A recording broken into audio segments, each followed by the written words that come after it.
kwakola yeteesa mulimu ajja okugamba ebigambo byonna bugamunga sitole kati bano abali wano yenfaaki yenfanfe bannange tusaba tukwatagane ate twongere okwagalana bakebedde covid bamukebedde afudde ekirwadde eky'omutima tugezezaako kumuddusa mu ddwaliro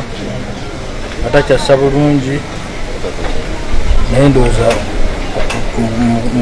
twanzike awo ndowooza bafiiridde essaawa nga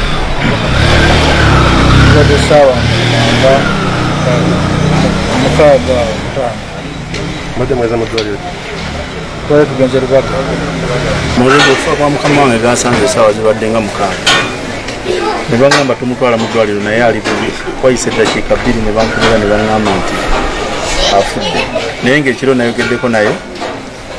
nantegeeza nti ngenzeko mu ddwaliro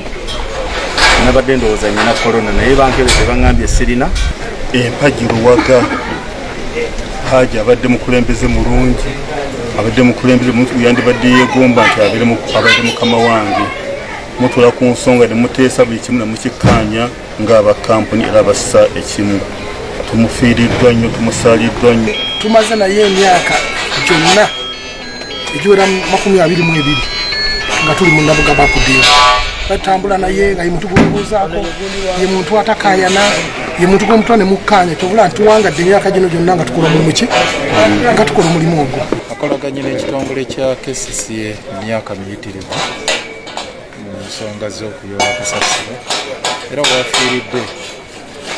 nga nze mugamba ne banne nti amaanyi bagatte mu kukola omuzigu gyayita recycling bave mu kyokuyoola kasasiro okusika mugwa noono n'olimba twagala mulaba abantu bano